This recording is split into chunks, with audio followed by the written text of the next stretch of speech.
In this video, I'm going to show you this really awesome subject glitching effect, and that is right inside of Adobe After Effects. So let's get right into it.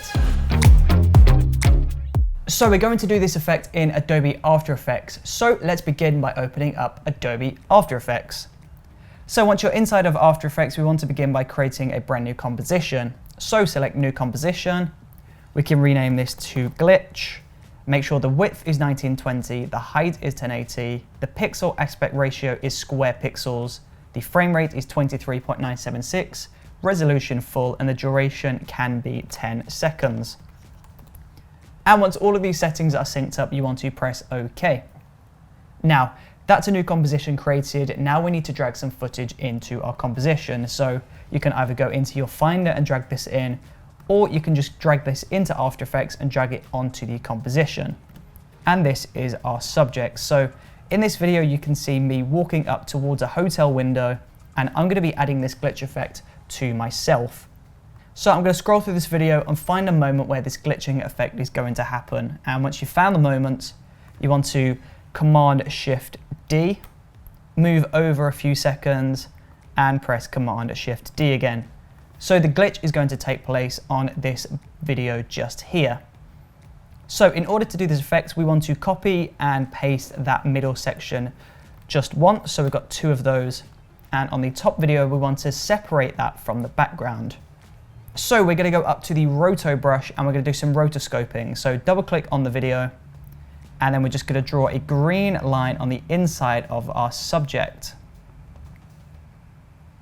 Cool, so there should be a pink outline surrounding this subject, but if for some reason it overlaps, as you can see it's overlapped just here, just hold Option and just paint within that area, and the pink outline should match up with the character. As you can see just here next to my arm, there is also a part of the mask that shouldn't be there, so I'm just going to hold Option, paint within there, and that's going to get rid of that. So I'm just going to go ahead and press space on the keyboard, and the computer is going to analyze that frame. Now this is the clip here, this green box is the clip. So you only need the pink outline to be surrounding the character for this distance here from the left and the right of this box here. So once that has got a green line throughout the entire clip, and once this pink outline is surrounding your character perfectly, we can go back to Composition Glitch, and then we'll go ahead and press the cursor. That is the selection tool. So if we turn off the layer underneath that one, we've got this isolated character. And that's exactly what we need to create this glitch. So we'll turn that layer back on. And now you want to go ahead and select the isolated layer. So that is the person isolated from the background. And we're just going to solo them in the composition. So that is this 6th layer. And we're just going to press the circle icon here to solo this. So if I turn on the transparent background, then you can see that this subject is perfectly isolated. Now from here, we'll go into Effects and Presets, go into Animation Presets, and we can select any one of these animation presets and drop it onto our subject. So let's go through, what have we got? We can drop green crystals onto the subject.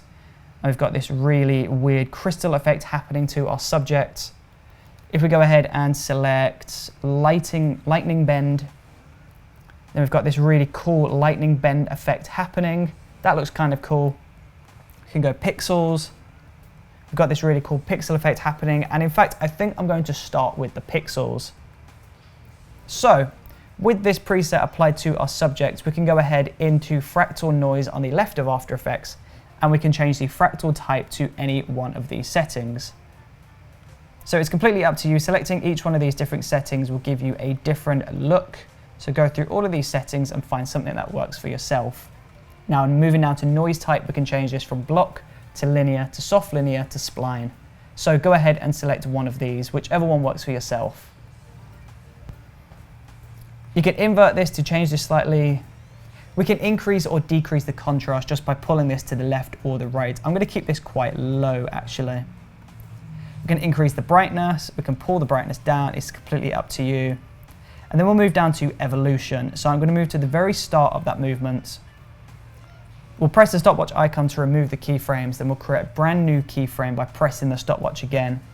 Move to the end of the clip, and we'll pull this all the way up to, let's say, plus 8.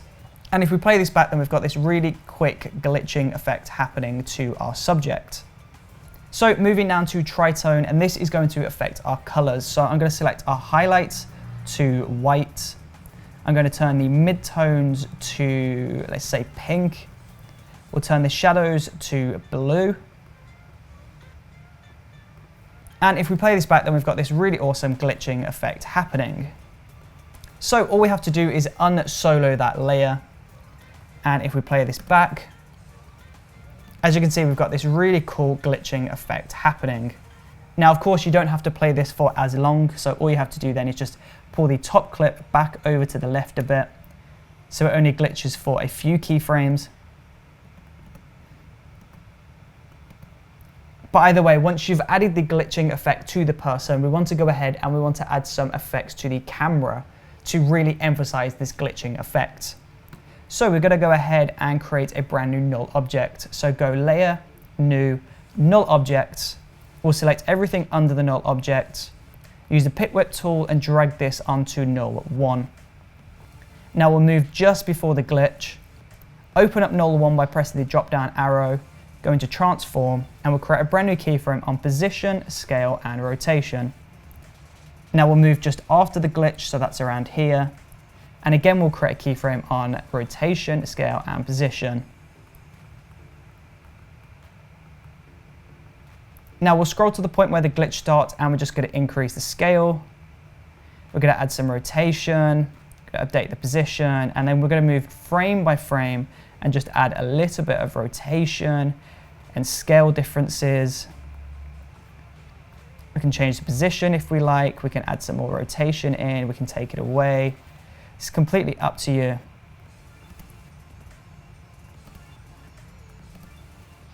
But as you can see, if we play this back, then we've got this really cool glitching effect happening with the camera at the same time as the glitch through the body. Now, we're just going to close that down, so we're going to press the drop down arrow there. Now you want to go ahead and select all of those videos and the null object.